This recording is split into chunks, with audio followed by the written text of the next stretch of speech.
حضرت نعمان ابن بشیر کی حدیث مسند احمد ابن حنبل، تکون النبوت فیکم ما شاء اللہ ان تکون، مسلمانوں تمہارے مابین نبوت قائم رہے گی، موجود رہے گی، یعنی میں بنفس نفیس تمہارے مابین رہوں گا جب تک اللہ چاہے گا۔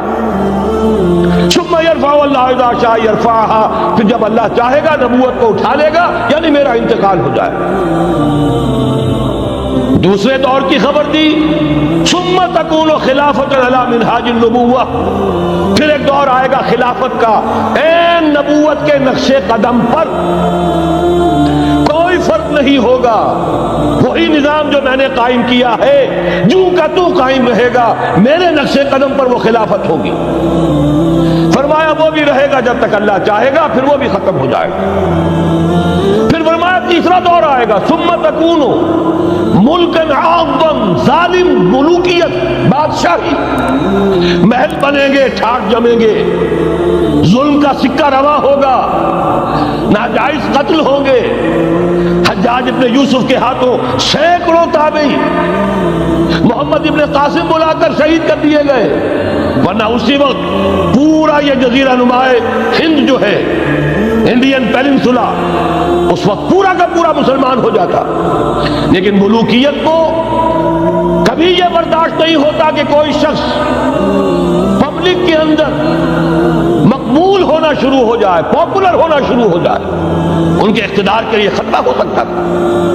اسی دور ملوکیت میں واقعہ کربلا ہوا، حسین ابن علی رضی اللہ تعالی عنہما شہید ہوئے۔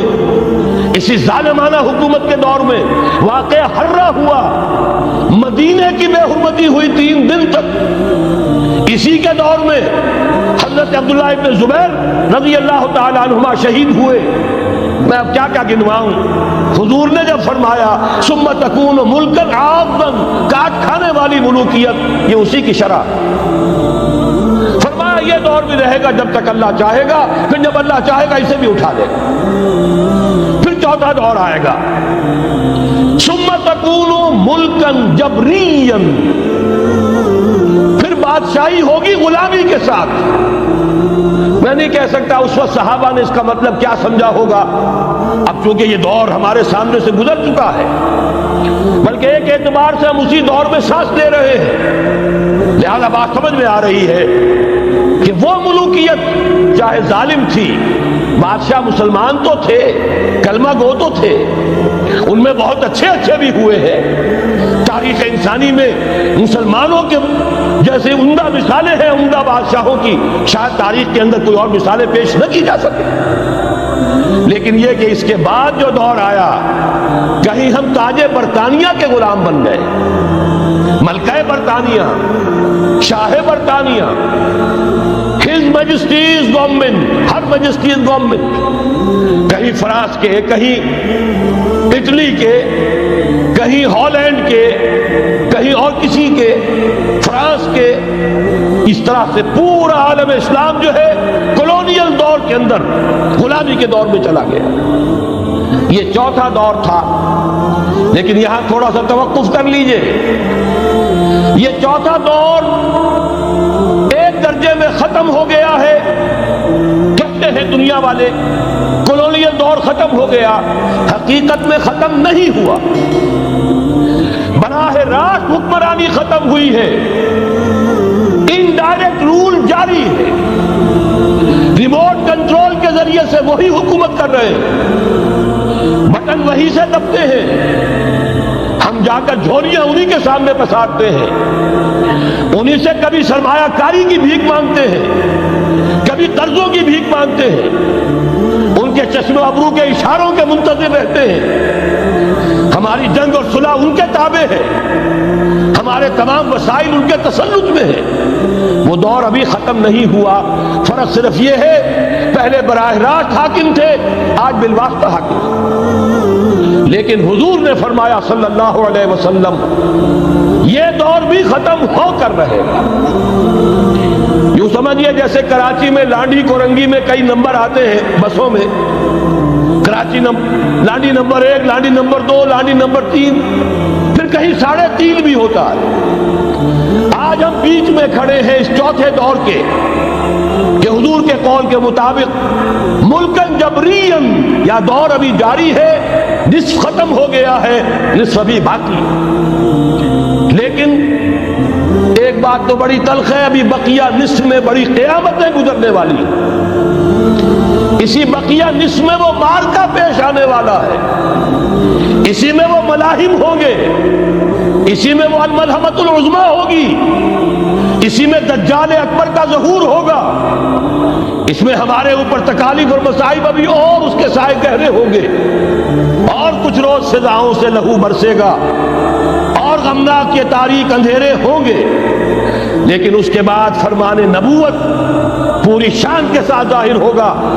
ثم تکون خلافۃ علی منہاج النبوہ، پھر دور آئے گا خلافت علی منہاج النبوہ کا، دوبارہ وہی دور، میں نہیں وہ نظام جو محمد رسول اللہ نے قائم فرمایا صلی اللہ علیہ وسلم، دنیا میں دوبارہ قائم ہو کر رہے.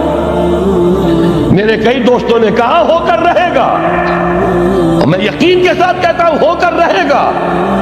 صرف یہ کہ ہم یہ نہیں کہہ سکتے ابھی اس میں کتنی دیر ہے. جیسے قرآن مجید میں کئی جگہ حضور سے کہلوایا گیا، نبی کہہ دیجئے ان ادری اقریب ام بعید ما توعدون، لوگوں جو وعدہ تم سے کیا جا رہا ہے یہ تو میں نہیں کہہ سکتا وہ جلدی پورا ہوگا یا دیر میں ہوگا، ضرور پورا. ان اللہ لا یخلف المیعاد، اللہ تعالیٰ اپنے وعدے کی خلاف ورزی نہیں کرتا. تو محمد الرسول اللہ صلی اللہ علیہ وسلم کی دی ہوئی نوید، دوبارہ خلافت علی منہاج النبوہ کا نظام قائم ہوگا، اور اس میں اب ذرا نور علی نور.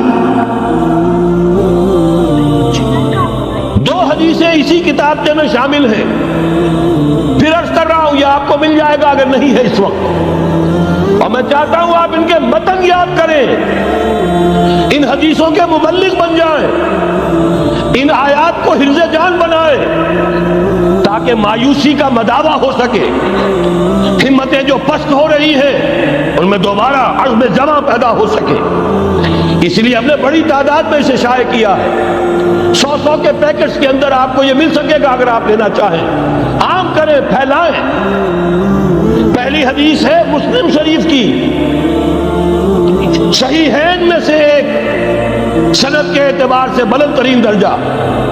حضرت ثوبان اس کے راوی ہے رضی اللہ تعالی عنہ. بڑے پیارے الفاظ ہیں محمد الرسول اللہ صلی اللہ علیہ وسلم کے. فرماتے ہیں ان اللہ زوالی الارض، اللہ نے میرے لیے پوری زمین کو سکیڑ دیا، لپیٹ دیا. فرائے تو مشارقہا و مغاربہا، میں نے اس کے سارے مشرق دیکھ لیے، سارے مغرب دیکھ لیے. وَإِنَّ أُمَّتِي سَيَبْلُغُ مُلْكُهَا مَا زُوِيَ لِي مِنْهَا، اور یقین رکھو میری امت کی حکومت ان تمام علاقوں پر قائم ہو کر رہے گی جو مجھے اس طرح زمین کو سکیڑ کر اور لپیٹ کر دکھا دیے گئے.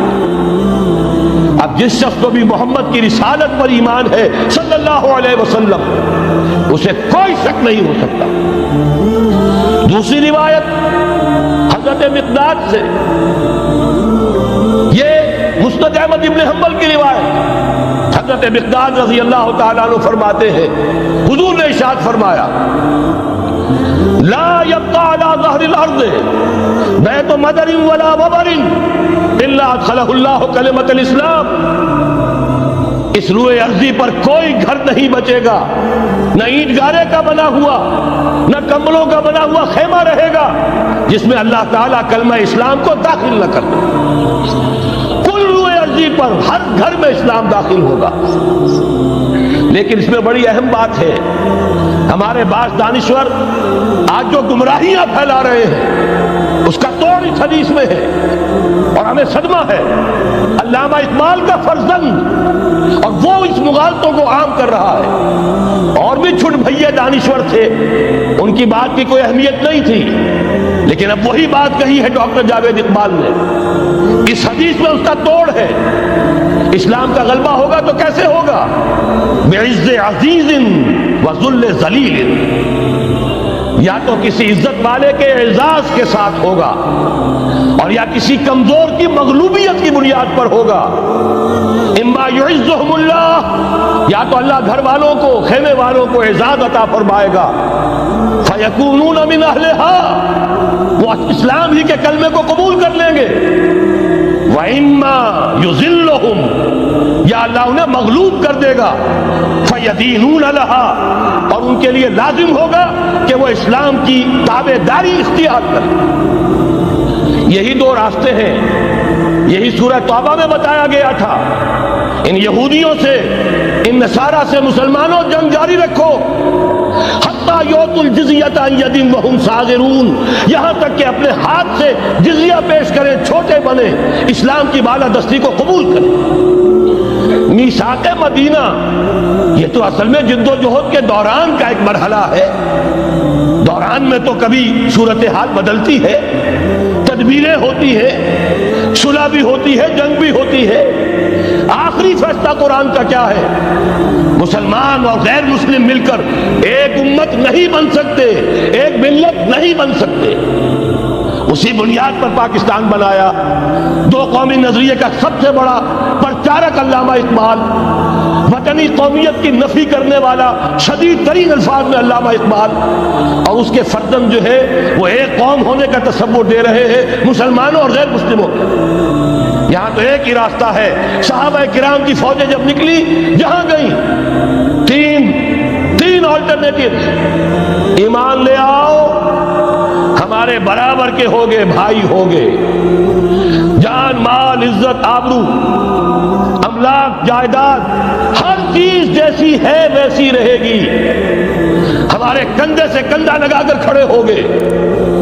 یہ نہیں تو چھوٹے بنو، اسلام کی بالادستی قبول کرو، جزیہ دینا منظور کرو. اور یہ بھی نہیں تو صرف ایک تھرڈ آپشن ہے، آؤ میدان میں، تلوار ہمارے اور تمہارے درمیان فیصلہ کرے گی. یہ ہے تاریخ. آخری بات جو کہی گئی سورہ توبہ میں وہ تو یہ ہے. میثاق مدینہ تو ایک درمیان کی ایک تدبیر ہے.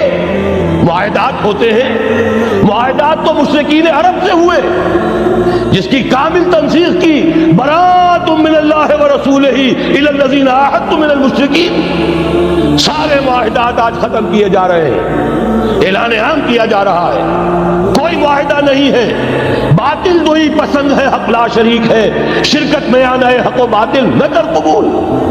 علامہ اقبال تو یہ کہہ رہے ہیں.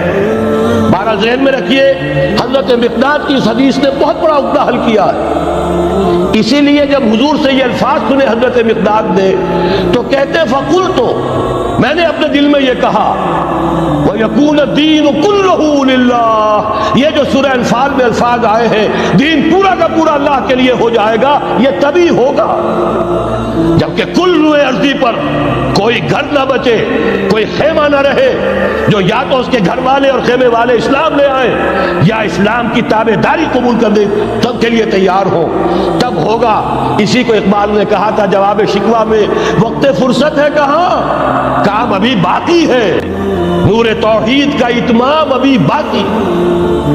لیکن یہ جو حدیثیں میں نے آپ کو سنائی ہے، علامہ اقبال نے در حقیقت انہی کا نقشہ کھینچا ہے.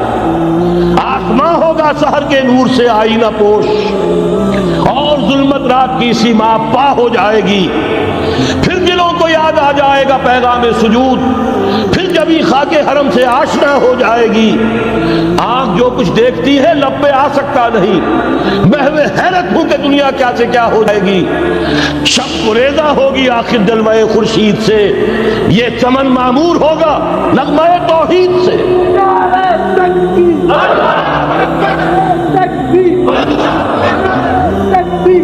میں نے اس پر جو عنوان قائم کیا ہے، کل جہاں معمور ہوگا نغمہ توحید سے. یہ پورا کا پورا عالم کرہ ارضی جگمگا اٹھے گا. اشرقت الارض بنور ربہا، وہ نور رب کا جب اطمینان ہوگا پوری یہ زمین اس سے چمک اٹھے گی. یہ ہے وہ پیشین گوئیاں. اب میں آپ کو بتانا چاہتا ہوں کہاں سے ہوگا. موٹی سی بات یہ ہے، پہلے خلافت علی منہاج النبوہ کا نظام قائم ہوا، کل روئے ارضی دوسری پر ایک دم نہیں ہو گیا.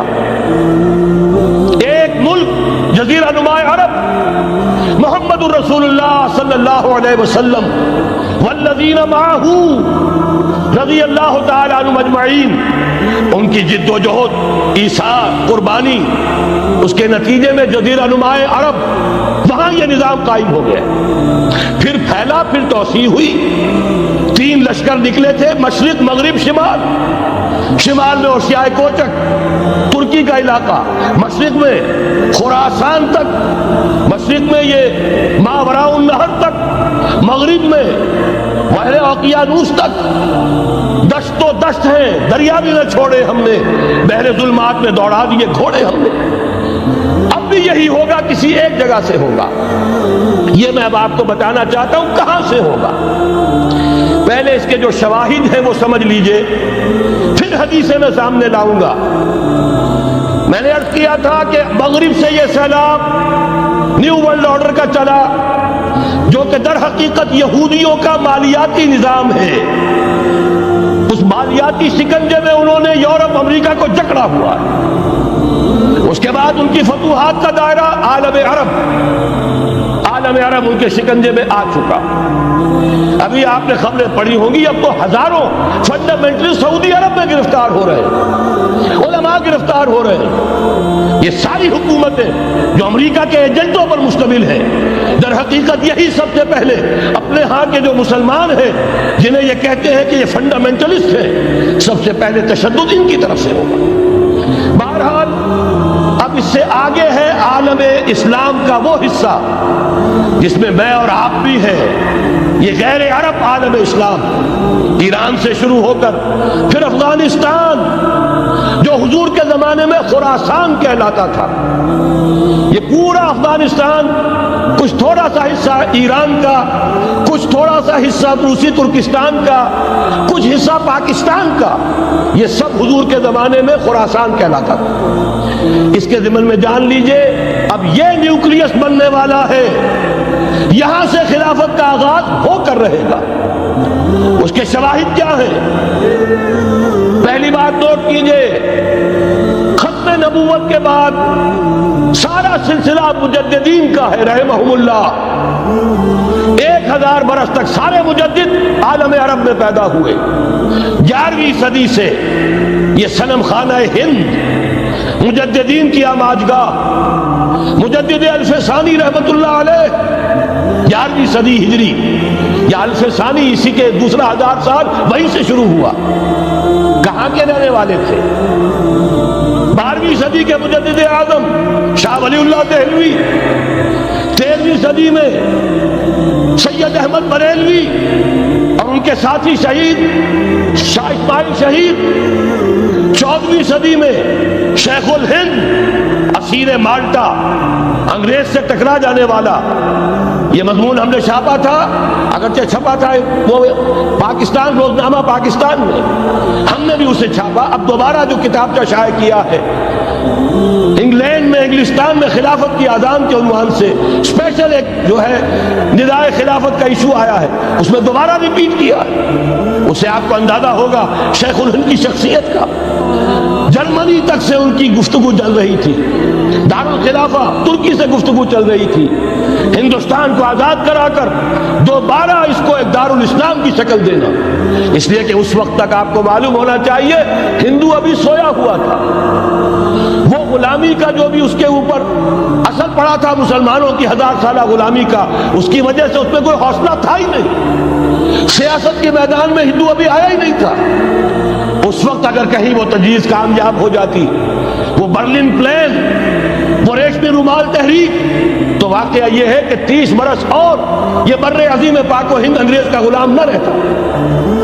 وہ تحریک نہیں. پھر یہ کہ اگر خلافت کو ختم کیا گیا، وہ احتجاجی تحریک چلی تو یہاں، اور کس شد و مت کے ساتھ بولی اماں محمد علی کی جان بیٹا خلافت میں دے دو، پورا بر عظیم پاک و ہند گونج اٹھا. گاندھی کو شریک ہونا پڑا تحریک خلافت میں. کہاں گاندھی، کہاں خلافت. پھر اور شواہد نوٹ کیجئے، وہ جو کولونیل رول بظاہر ختم ہوا ہے، تمام مسلمان مسلمان ممالک بظاہر آزاد ہوئے، لیکن کہیں بھی تحریک میں اسلام کا نعرہ نہیں لگا، صرف ایک جگہ پاکستان کا مطلب کیا؟ لا الہ الا اللہ، اور اس سے پھر گونج گیا پورا بر عظیم پاک و ہند، رات کماری سے لے کے درہ خیبر تک اور ادھر مکران سے لے کر چٹاگانگ تک، پاکستان کا مطلب کیا؟ لا الہ الا اللہ، پوری دنیا میں اس کا کوئی نعرہ نہیں لگا۔ پھر پاکستان ہے وہ ملک جہاں قرارداد مقاصد پاس ہو گئی، خلافت اصولی اعتبار سے ہم نے تسلیم کر لی، جب حاکمیت اللہ کی ہے، ہمارے پاس حاکمیت نہیں، ہم حاکمیت کے مدعی نہیں۔ 10 کروڑ عوام کی ایک نمائندہ اسمبلی نے قرارداد مقاصد پاس کی، یہی تو خلافت ہے۔ ہمارے پاس جو اختیار ہے اللہ کا ڈیلیگیٹڈ ہے، اور یہ انہی حدود میں استعمال ہوگا جو اصل حاکم ہے اللہ، جو اس نے متعین کر دی۔ پھر یہی وہ ملک ہے، واحد ملک پوری دنیا میں جس میں فیڈرل شریعت کورٹ نے بینک انٹرسٹ کو ربا حرام قرار دیا ہے، پوری مسلم ورلڈ کے اندر اس کی کوئی مثال موجود نہیں۔ یہ شواہد ہے۔ علامہ اقبال جیسا مفکر یہاں پیدا ہوا، مولانا مودودی جیسا مصنف یہاں پیدا ہوا، مولانا الیاس جیسا مبلغ یہاں پیدا ہوا، شیخ الہند جیسا مجدد یہاں پیدا ہوا، پورے عالم اسلام میں اس کی کوئی مثال موجود نہیں۔ اور میں تو ایک اور بات کی طرف کہتا ہوں، اللہ کے معاملات بڑے عجیب ہیں۔ یہ جو جنگیں ہونے والی ہے، یہ جو خیر و شر کا مارکا دنیا کو ہے، پھر مارکا ہے روح و بدن پیش، تہذیب نے پھر اپنے درندوں کو ابھارا، اللہ کو پامردی مومن پہ بھروسہ، ابلیس کو یورپ کی مشینوں کا سہارا۔ یہ جو ابھی مارکا گرم ہونے والا ہے، پہلا حصہ میں آپ کو بتا چکا، شیطان، اس کا ایجنٹ یہودی، ان کے سب سے بڑے کارندے زائنسٹ، ان کے جو اس وقت اعلی کار ہیں ویسٹ، وائٹ اینگلو سیکسن پروٹیسٹنٹس، جو امریکہ کی زیر سرکردگی نیو ورلڈ آرڈر لے کر چلے ہیں، جو حقیقت میں نیو ورلڈ آرڈر ہے۔ دوسری طرف دیکھیے، ذرا غور کیجئے، ایک حدیث نبوی ہے، ما انزل اللہ من دائن الا انزل لہ دوان، اللہ نے کوئی ایسا مرض پیدا نہیں کیا جس کی دوا پیدا نہ کی ہو۔ اسرائیل 1948 میں قائم ہو رہا ہے، پاکستان 1947 میں وجود میں آیا۔ 1 سال پہلے جیسے ماں کی چھاتی میں اللہ دودھ پہلے پیدا کر دیتا ہے، بچے کی ولادت بعد میں ہوتی ہے، یہ قانون قدرت ہے۔ اسی طریقے سے توڑ اس کا در حقیقت اسرائیل کا توڑ ہے جو پاکستان کی شکل میں وجود میں آیا۔ یہ دوسری بات ہے کہ ہم بھٹک گئے، منزل کا سراغ بھول گئے، ہم آ کر دولت کے پھندوں میں، اور سب سے بڑھ کر یہ کہ جو متروکہ جائیداد کے لالچ، ہم اس میں پڑ گئے، بھول گئے یہ پاکستان کس لیے بنایا تھا، بھٹک گئے۔ بہرحال میں ان شواہد کی بنا پر یہ یقین رکھتا ہوں، پورا ترکش بیلٹ سلسلہ مجددیہ نقش بندیہ کے ساتھ، یہ پورا سلسلہ افغانستان سے چلیے، ترکستان سے چل کر ترکی تک، پورا یہ جو نان عرب ورلڈ ہے، نان عرب مسلم ورلڈ، وہ سلسلہ مجددیہ حضرت احمد سرہندی رحمت اللہ علیہ، گردن نہ جھکی جس کے جہانگیر کے آگے، جس کے نفس گرم سے ہے گرمی آرات، یہ انہی کا سلسلہ ہے جو پورے ٹرکش بیلٹ میں آپ کو نظر آئے گا۔ پھر شاہ ولی اللہ جیسا مفکر۔ بہرحال یہ تمام شواہد ہیں، اور میرے لیے تو سب سے بڑے شواہد جو ہے، اب وہ احادیث دیکھیے جو حضور نے بیان فرمائی۔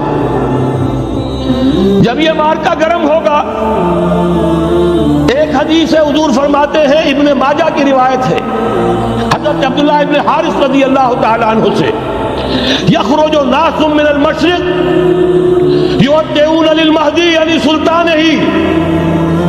جب اس عالم عرب میں، دیکھیے ایک بات میں عرض کر چکا ہوں، بڑی تلخ بات ہے، عالم عرب ہمارا بہتر حصہ ہے، افضل حصہ ہے، ان کو اللہ نے فضیلت ہم سے بہت زیادہ دی ہے۔ سب سے بڑی فضیلت کہ محمد خود صلی اللہ علیہ وسلم عرب تھے، یہ رتبہ بلند ملا جس کو مل گیا۔ پھر مستقل فضیلت، اللہ کا کلام ان کی زبان میں موجود ہے، مادری زبان، لہذا اگر انہوں نے کوتاہی کی انہوں نے پیٹھ دکھائی، بہت بڑے مجرم ہیں، اس میں کوئی شک نہیں۔ اور یہی وجہ ہے یہ سارے ملاحب وہی ہونے ہیں، ایسی ایسی بھاری جنگیں۔ حضور فرماتے ہیں اتنے لوگ ہلاک ہوں گے کہ پرندہ اڑتا چلا جائے گا، اترنے کی جگہ نہیں ملے گی، لاشیں ہی لاشیں ہوں، یہ شکل ہونے والی۔ اور میں تو چونکہ ایک مضمون اور کتابچے کی شکل میں بھی شائع ہو چکا ہے، جس میں کہ حضور کی اس حدیث کے حوالے سے میری امت پر بھی وہ سب کچھ وارد ہوگا جو سابقہ امت پر ہوا، اسی کے حوالے سے عرض کر چکا ہوں۔ اگر اس صدی میں ہولوکاسٹ میں 60 لاکھ یہودی مارا گیا ہے، کوئی اسی کا دوبارہ چربا جو ہے امت مسلمہ پر بھی آنے والا ہے۔ لیکن اس کے بعد پھر ان کے لیے فوجیں جائیں گی مشرق سے، وہاں جو امام ہوں گے، جو بھی ان کو لیڈ کر رہے ہوں گے، حضرت مہدی۔ یہ تصور ذہن میں رکھیے، ہمارے مابین اور عیسائیوں کے مابین حضرت مسیح کی ذات مشترک، اگرچہ ان کا یہ عقیدہ ہے کہ وہ سولی دیے گئے، فوت ہو گئے، معاذ اللہ ثم معاذ اللہ، پھر زندہ ہو کر آسمان پر گئے، پھر آئیں گے۔ ہم کہتے ہیں نہیں، وہ سولی دیے ہی نہیں گئے، وہ زندہ آسمان پر اٹھائے گئے، واپس آئیں گے۔ گویا کہ بہت حد تک اشتراک ہے، لیکن ایک اختلاف بھی ہے۔ اسی طرح حضرت مہدی کے بارے میں شیعہ اور سنی تصورات میں اتفاق بھی ہے، اختلاف بھی ہے۔ یقیناً امت مسلمہ، امت عرب، مجھے تو اقبال کا وہ شعر یاد آتا ہے، خون اسرائیل آ جاتا ہے آخر جوش میں، توڑ دیتا ہے کوئی موسیٰ طلسم سامری۔ تو کیا خون اسماعیل جوش میں نہیں آئے گا؟ حضرت اسماعیل کی نسل میں حضور اور حضور کی صاحبزادی حضرت فاطمہ رضی اللہ تعالی عنہ، حضور نے فرمایا میری اس بیٹی کی نسل میں اللہ تعالیٰ ایک شخص کو اٹھائے گا جو اس وقت مسلمانوں کی قیادت کرے گا۔ یہ چیز ہمارے اور اہل تشیع کے مابین مشترک۔ فرق یہ ہے وہ سمجھتے ہیں کہ ان کے 12ویں امام کہ جو آج سے 1200 برس قبل روپوش ہو گئے تھے وہ ظاہر ہوں گے، ہمارے نزدیک نہیں، وہ پیدا ہوں گے، نو مولود ہوں گے، عام انسانوں کی طرح آئیں گے، ہوں گے نسل فاطمہ میں سے رضی اللہ تعالی عنہ، اور وہ اس وقت عربوں کی قیادت کرے۔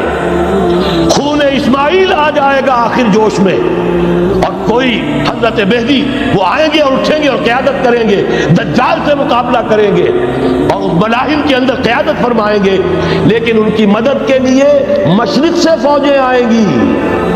گویا کہ پہلے مشرقی کسی ملک میں یہ نظام قائم ہو چکا ہوگا، کوئی ایسی طاقت وجود میں آ چکی ہوگی کہ جب وہاں بھٹی دہکے گی تو وہاں کے مسلمانوں کی امداد مشرقی ممالک سے جائے گی۔ اور ایک دوسری حدیث میں، یہ تو ترمذی کی روایت ہے، کتب حدیث میں تیسرے نمبر پر کتاب یہی ہے، صحیح بخاری، صحیح مسلم، پھر یہ جامع ترمذی، اس میں حضرت ابو ہریرہ سے روایت ہے، یخرج من خراسان رایات سود۔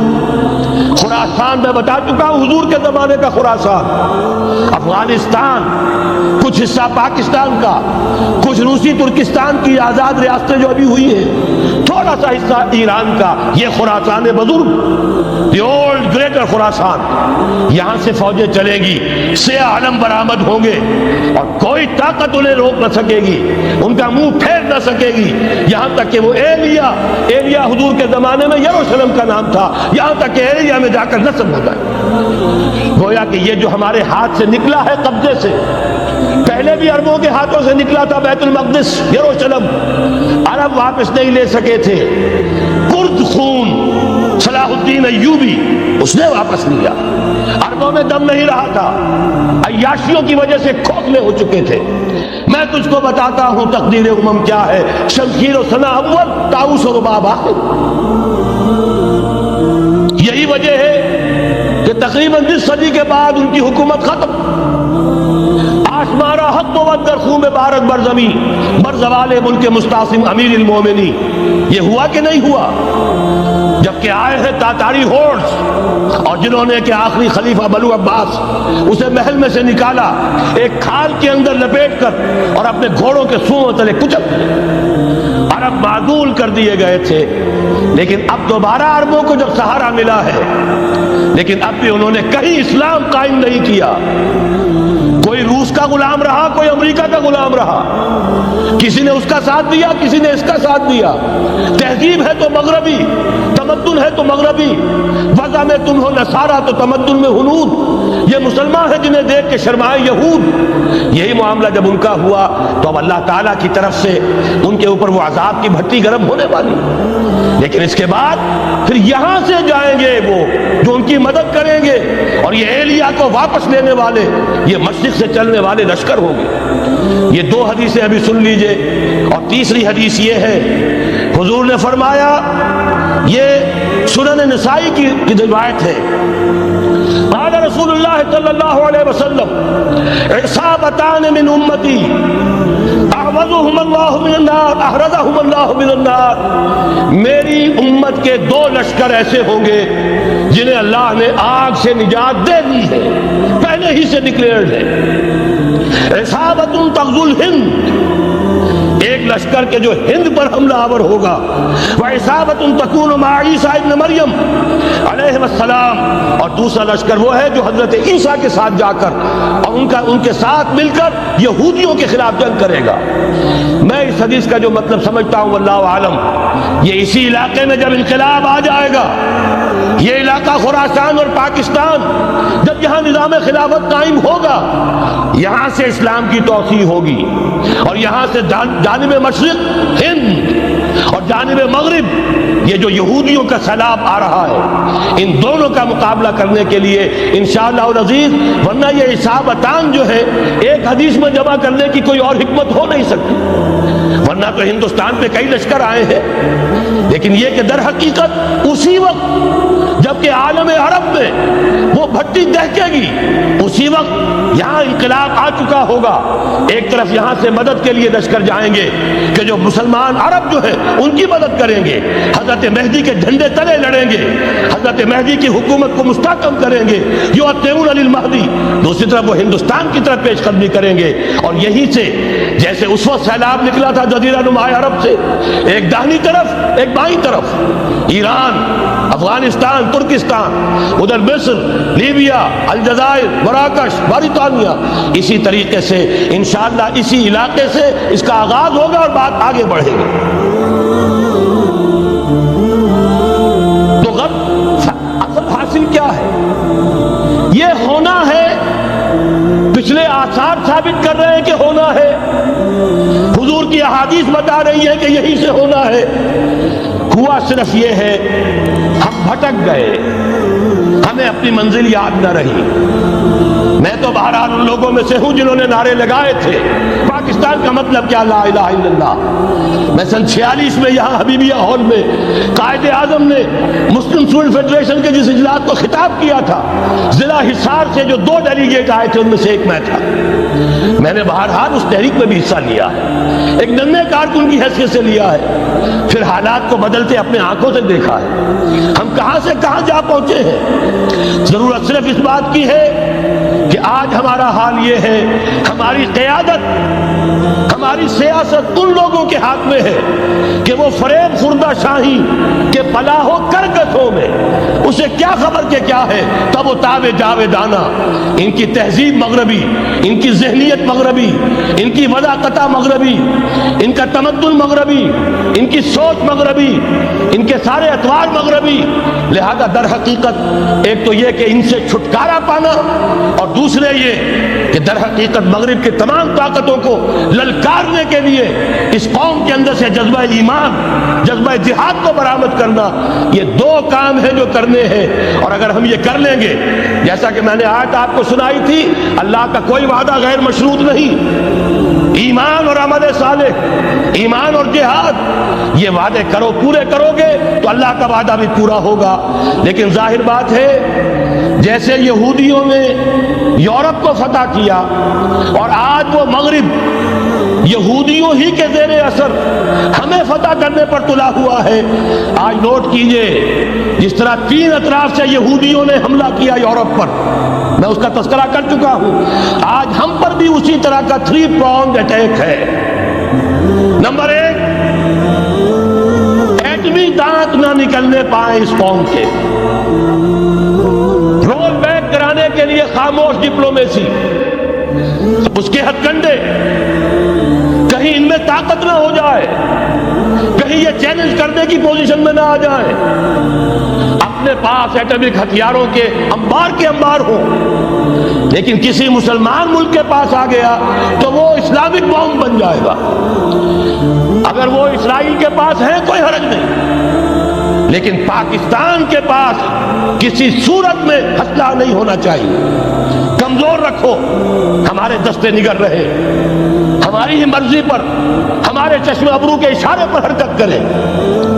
نمبر 2، عبادیت، بے حیائی، عریانی، فحاشی، اس کا سیلاب اور سب سے بڑھ کر خاندانی نظام کو برباد کرنے کے لیے یہ بہبود آبادی کا پروگرام۔ اور دیکھیے جادو وہ جو سر چڑھ کر بولے، مسلمانوں کے ہاتھوں کرا رہے ہیں۔ قاہرہ میں کانفرنس کرائی ہے ایک مسلمان ملک میں، اور یہ کہ اس کو آرگنائز کرنے والی ایک پاکستانی مسلمان عورت۔ یہ ہے در حقیقت کہ وہ لوگ اگر کرنا بھی چاہتے ہیں تو اس کا الزام بھی براہ راست اپنے اوپر نہیں، بلکہ یہ کہ خود کوئی مسلمان ہو تو یہ کام کرے۔ اب جو سیلاب آئے گا جس کے لیے مدد بھی دی جا رہی ہے، اس سے ہمارے سارے بندے حیا ٹوٹ کر رہ جائیں گے، خاندانی نظام گرم برم ہو کر رہ جائے گا۔ جو ابھی تک اللہ کا شکر ہے کہ ہمارے ملک کے اندر انٹیکٹ ہے کچھ اوپر کا طبقہ جو بالکل ہی مغربی تہذیب میں رنگا گیا ہے، ورنہ ہمارے ہاں خاندان کا نظام ابھی انٹیکٹ ہے۔ لیکن یہ کہ یہ سیلاب بھی بڑی شدت سے آ رہا ہے، یہ چیزیں بیک وقت کیوں ہو رہی ہیں؟ اور تیسرا اور سب سے زیادہ سٹل وار، سب سے زیادہ یوں سمجھیے کہ جو لطیف، جو کہ ایک طرح کا احسان جتایا جا رہا ہے، ڈالروں کی اب یلغار۔ اب یہاں پر امریکی سرمایہ، وہ ڈالر چاہے مشرق سے آئے چاہے مغرب سے آئے، وہ یہودیوں کا اعلی کار ہے۔ آپ نے اگر $1 نوٹ کا اگر کبھی نقشہ دیکھا ہو، اس کے اوپر جو سگنیا بنا ہوا ہے، جو نشان ہے، وہ کیا ہے؟ پیرامڈ، اہرام مصر۔ یہ کن کے لیے اہمیت رکھتے ہیں؟ ہزارہا یہودیوں کا خون اور ان کی ہڈیاں ان پیرامڈز کے تلے دبی ہوئی۔ جب یہ احرام بنائے گئے تھے، یہ یہودی وہاں غلامی کے دور میں تھے، بیکار ان سے لی جا رہی تھی۔ بڑے بڑے پتھر جب گرتے تھے تو پسنے والے یہودی ہوتے تھے۔ یہ ان کی اپنی جیسے ہولوکاسٹ، جیسے انہوں نے اس کو اپنا سمبل بنایا ہوا ہے، اسی طریقے سے پیرامڈ، مصر کا پیرامڈ، یہ گویا کہ ان کے اس زوال کا ایک نشان ہے۔ اور اس پر ایک آنکھ بنی ہوئی ہے، ایک آنکھ، کان دجال کی آنکھ، وہ دیکھ رہی ہے۔ عجیب ہے یہ سمبل۔ نیچے لکھا ہوا ہے نووس آرڈو سکلورم، اور یہ در حقیقت 1776 جو نیچے لکھا ہوا ہے وہ رومن حروف کے اندر یہ 1776 ہے، جو میں بتا چکا ہوں آرڈر آف الومناٹی وساپ نے قائم کیا تھا۔ عام دنیا یہ سمجھتی ہے کہ شاید یہ امریکہ کا یوم آزادی ہے، سن آزادی ہے۔ 1 مئی اس آرڈر آف الومناٹی کی تاسیس 1 مئی کو ہوئی ہے۔ یہ 1 مئی جو منایا جاتا ہے، دھوکہ یہ دیا گیا ہے کہ یہ شکاگو کے جو مزدور ہیں ان کی یادگار ہے۔ حقیقت میں یہ 1 مئی اور 1776 آرڈر آف دی الومناٹی کی تاسیس کی تاریخ۔ یہ تمام معاملات سمجھ لیجئے۔ ڈالر در حقیقت ہم نے ابھی تازہ ندائے خلافت میں نعیم صدیقی صاحب کی نظم شائع کی ہے، 45 برس بلکہ شاید اس سے بھی زیادہ عرصے کی پرانی نظم ہے جو ہم نے شائع کی ہے۔ ڈالر میرے اس دیش کو ناپاک نہ کرنا، اور میں تو انہیں داد دیتا ہوں جو کچھ انہوں نے، شاعر کہتے ہیں اس کو جو صاحب شعور ہے، اس صاحب شعور نے جو مشاہدہ کیا ہے کہ ڈالر آئے گا تو کیا آئے گا ہمارے ہاں، اس کے پوری داستان اس تازہ ندائے خلافت میں ہم نے نہ معلوم کہاں سے اس کو کھود کر نکلوایا ہے۔ ہم ان کا احسان مانگتے ہیں کہ انہوں نے اپنی یہ پرانی نظم، اب ان کی جماعت تو سب بھول بھال گئی ان چیزوں کو، اسی لیے وہ اسے تج کر باہر بھی اب آ گئے۔ بہرحال ہمیں تو ان کی ایک ایک چیز جو ہے، مجھے تو وہ شعر آج کا اگر آپ نے جنگ کا میرا کالم پڑھا ہو، میری تو فکر کے اندر رچ بس گیا ہے۔ پاکستان کے بارے میں جب کہا تھا، اے آندھیوں سنبھل کے چلو اس دیار میں، امید کے چراغ جلائے ہوئے ہیں ہم، ہماری امیدوں کے چراغ ہے یہ، اسلام کا گہوارہ بننے والی ملک ہے یہ، اس کو ہم نے قائم کیا تھا اسلام کے لیے۔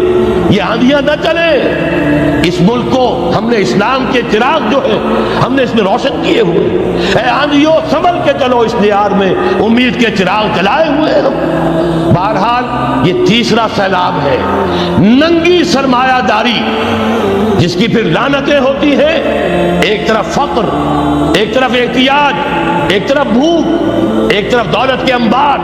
پہلے بھی ہمارے ہاں فرق کم نہیں ہے، لیکن اب جو ہوگا اگر یہ بات پوری ہو گئی تو وہ ننگی سرمایہ داری، اور سرمایہ داری ہی در حقیقت یہود کا سب سے بڑا ہتھ کنڈا ہے۔ یہ بینکنگ کا نظام، یہ سارا کا سارا سودی نظام، یہ IMF، یہ ورلڈ بینک، یہی تو ان کے سب سے بڑے ادارے ہیں۔ تو واقعہ یہ ہے کہ تین طرف سے ہم پر حملہ ہو رہا ہے، اور یہ سود کے بارے میں کیا کہا تھا اقبال نے؟